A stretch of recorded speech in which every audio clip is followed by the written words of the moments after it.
The answer is no. It's actually because of their front flippers, which are shaped like a bird's wing. See those? The front flippers may also be considered as wing-footed, since their flippers do look somewhat like wings. In fact, they were defined underwater as these wing populations is why sila friends. And did you know, they're often saying like a seal because they look very much alike. But some people have said between a seal and sea lions is the fact that they have either front flippers. And they can also turn their back flippers something seals cannot do. As a result, they can walk right while on land. And that's a fine demonstration of a real dog for sea lion friends. And you know what guys? They have this long and flexible neck. Oh, let's roll. Well, check this out. So they go right around the clock for sea lion friends.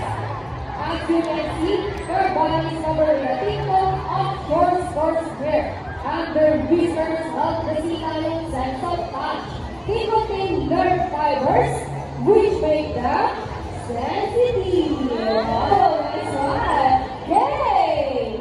And they will use their whiskers to aid in navigation or to guide vibration when in the water. And their small scanner ears give them a good sense of hearing both above and below the water's surface. Sea lions and marine animals can see both above and underwater. They have a keen eyesight but no color vision. In the wild, they have water close door, not like the 3-5 boots, and they have a preference for active creatures. They have excellent abilities, which can be to sail, rock, here, check this out. Purely from flippers. Now let's talk about their swimming abilities and let's start with icy. The ability, yes. Sea lions can generate cruise at around 11 miles per hour using the rolling movements of their front flippers, while their back flippers are stretched out behind their bodies, functioning as ladder for swimming. And that is the normal swim. Nice and easy. Thank you so much, Isis and Albert.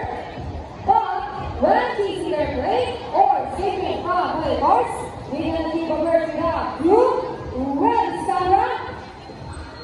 1 miles per hour. And that is so fast. How about the clock for Sandra, the sexy dress? Wow, nice slide. And another one, Julie Sursen. Now here's an interesting story about our sea lions. Did you know that the U.S. Navy has trained a few of them to be part of the special operation? Yeah, that's right. They're able to hold their breath for up to 20 minutes and they can dive hundreds of feet. I will be studying the best